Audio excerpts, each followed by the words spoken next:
Time to illuminate the place. It's the real rooms, baby. Night side of the rooms, baby. Alright. Anytime I go inside of a book, I always show you what book I'm reading out of. Okay.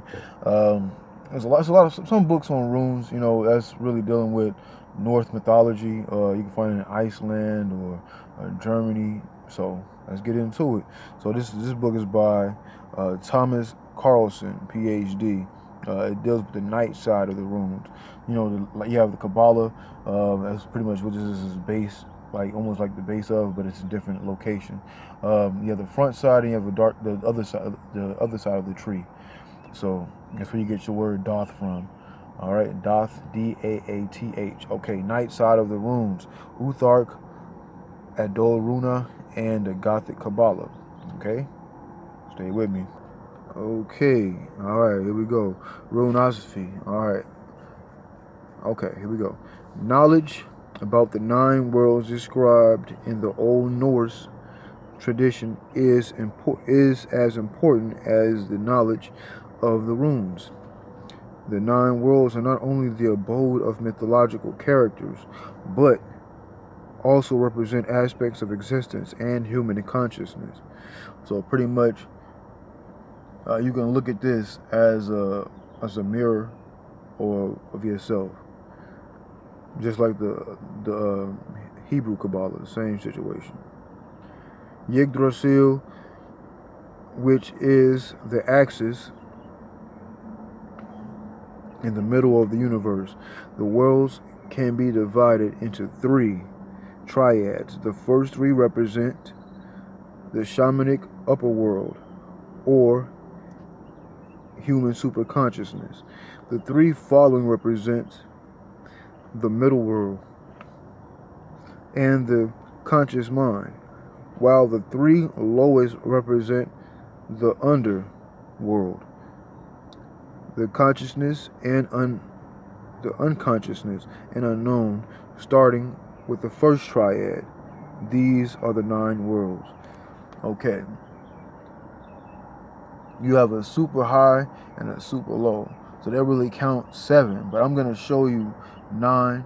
And what I'll probably do later on is probably get into those 9 separately so we can really read about it. So what I'm going to do is name them, and then so you can look them up yourself, and then I'll probably make some a separate video of each one so we can have a clear understanding of all 9. Okay. Muspelheim. All right, I'm going to give you a quick description. The realm of heat and fire. So that's the upper realm. So it's just like when your kundalini is raised to its highest. You know how some people, you know how some people combust, you know, and they just explode or something because they have calcified pineal glands. They have nowhere for the energy to go. When it rises up to its highest point, I'm gonna just keep it real. I always try to keep it real as much as possible. When you're gonna mainly find people without any use for their pineal gland. That's gonna be white people or Caucasoid people, or whatever you want to call them. But that's pretty much it. And they pretty much want to claim this, but they really can't. But everybody has melanin, but everybody doesn't have a use of their pineal gland, and that's where all their energy goes. So if you have melanin, you can utilize it. That's how we utilize it, but we just don't know how the process goes. Okay, the next is Asgard. Asgard, the world of the gods. Okay, that's the lower realm, below the highest point. Okay. Vanaheim. And when I'm describing or naming these places, these certain areas, what I'm doing is you actually can see it from top to bottom. So it's going from the highest to the lowest. That's how you should picture it. And I'll show you a picture of everything, how it looks, a diagram. You have Vanaheim, just like you have Anaheim in California, and it was like the Anaheim Angels. Think about this, okay? They don't name teams nothing for no reason. These are all just rituals. Sports is just a ritual in a entertaining fashion or form. Vanaheim, see Anaheim without the V, okay? Same thing. The world of the Veneer. I'm gonna go one more sentence. The Veneer is the other group of gods, and it is often thought that they might belong to an older and more powerful race than the Aesir. Okay, we can go to the next one.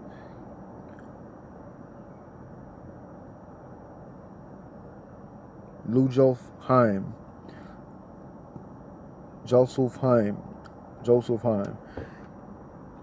The Lujosulfor, or light elves, are the heavenly elves. They are related to the Vanir. Okay. You have Midgard. This is the earth. You got to think about it from the highest to the lowest. That's how I'm going to show you a diagram too again. Midgard, the world of humans, the material world, and the physical nature. Okay? Voltulfheim. Voltulfar, or the black elves, are the elves of the underworld. Okay? So Voltulfheim is like the inner earth. Let's see, Jotunheim, the realm of the giants. Okay, and then we have the New York Giants. Remember I had spoke about how Eli Manning had just retired. His real name is Enuma Elish. They have giants in that too also. So think about it. The realm of the giants, Jotnar, compared to the gods, the giants belong to the ancient race. Okay, go to the next one. Heilheim. Heilheim, or Heil, is the world of the dead. Okay, it is the most misunderstood and misinterpreted of the Nordic worlds. Let's go to the next one. Got a lot to cover in a little bit of time, so that's why I'm cutting everything up like this, and it'll make sense in due time.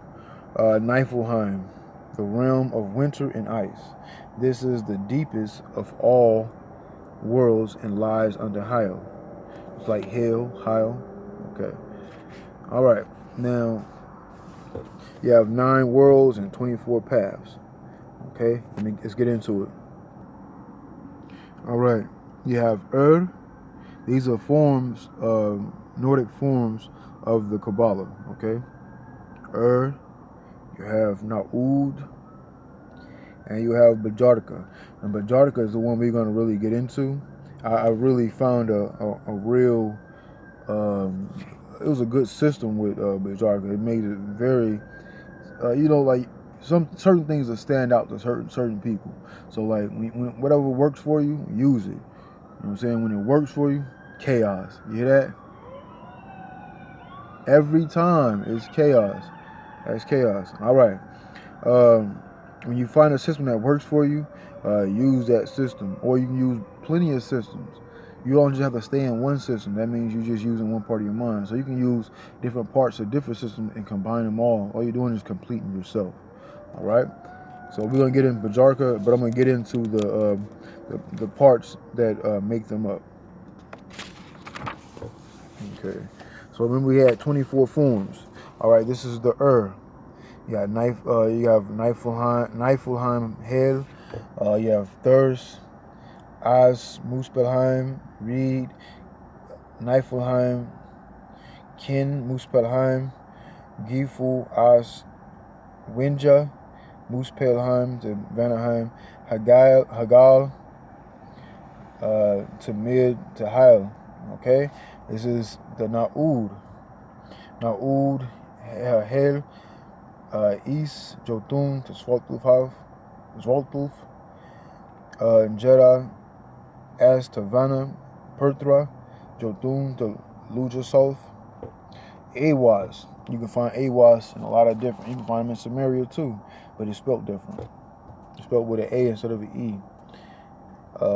Voltulfheim, Algiz, there's actually a clothing line called Algiers. It was based out of Houston, Texas, I believe.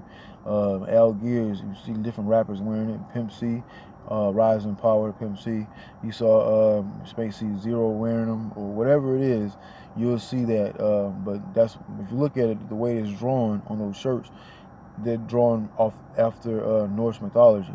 But the people that's wearing the shirts don't even, I don't believe they have any recollection or even know about it. But the people that have that company, they're Caucasian or white people, so that they can use. That's why it's a hip hop based clothing line. But we don't know that we actually created that years and years ago. But they're using it. You know, Algiers, but Algiers. I'll probably make something about that later. Soul, Soul, which is like the sun. Tyr. Then you have the Bajarka, which is what we're going to get into.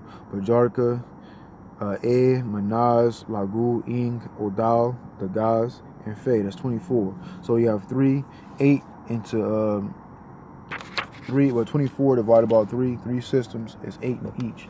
Okay? And it's the way you can look at it too. These are symbols of the runes. How they all connect. This is 1 through 24. This is 12 and 13, 11 and 14. So you got 1 and 24. Same base. All right. Let's keep moving. So I want to show you the diagram of, you know what I thought in the middle of this video. I said, you know what, I'll do the diagram that I find most appealing to me. It works the best for me. But I'm going to continue just describing the systems of these 3 systems of Kabbalah throughout this video. So I'll probably make another video about it. Just know, like when I'm cutting this shit out like this, I don't get paid from none of this shit. I put the information out. It's for the people. So anytime you see, oh, he's putting out a lot of videos, that, yeah, I don't get paid for none of this. I don't get nothing to go to my bank account or nothing like that. So this is all information that goes out because I want it to go out. Because my melanated people need to see this. So when they see this, certain people that need to see it, it speeds up the process. All right. So they getting this. I get no benefit out of it. The benefit I get out of this is people getting to it. Certain people you're supposed to get to it. All right. So I was talking about you have 1 through 21 and 24 correlate. 2, 23, 3 and 22. So it's like it'll break up. So it don't go straight, but it just connect from base to base. Okay. All right. Let me just go ahead and show it to you. So you can probably pause it. When you pause it, you could you can pause it right here. Let me get to a spot. You can pause it right there, and you can actually write it down, and you can pause it right here again, and you can. Okay. All right. Let's go. Okay, these are like how you can couple. You can couple these runes and make it even more powerful. You'll see this in Iceland runes. So let me read that part for you. This will create powerful sigils, but also new groups of runes that can reveal even more inherent meanings. The most common runic sigil in northern magic is constructed around the Scandinavian Hagal rune. The 6 spokes are filled with runes or flower-like patterns. A very powerful sigil is the Gelmer on its 12 arms. The 24 runes can be placed in 2 rounds, which this will create even more rune pairs with interesting meanings. So like if you can have 1, 1, 1, 1 across. So that'd be what, 6 runes. But here, if you couple them with 3 arms on 1 stem. 1, 2, 3, 4. 1, 2, 3, 4.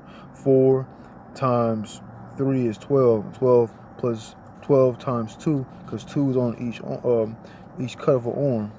That'd be 24 total. So that's power stacked on top of power. And you can actually write your name too. So this is the other system that I was telling you about before, right here. And you have it right here, the Na'ud.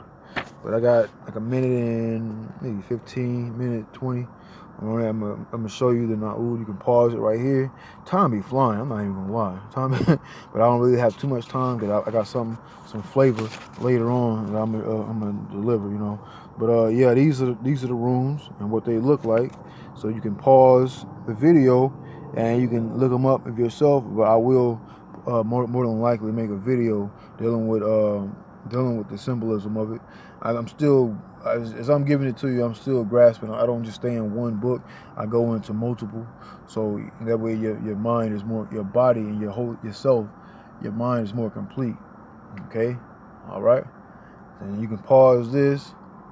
Let me see if I can get it to a spot. You can pause this and you can look it up yourself. You don't have to just go to me for this. You can go get the information yourself, get the book yourself, and you can become even more powerful. You know what I'm saying? Just get your information and just put it in. Just you can use these in your dreams, make yourself more powerful. It's all about what you decide to use and how you use it. Okay. There's actually a color scale too, also, but I'm actually it has a Nordic color scale with it, and I'm running out of time. But what I'm gonna do is I'll probably make another video dealing with. All right, and it's gonna deal with different parts of the soul, the mind, and the body, and it's very, very telling. And I dealt with it. All right, peace.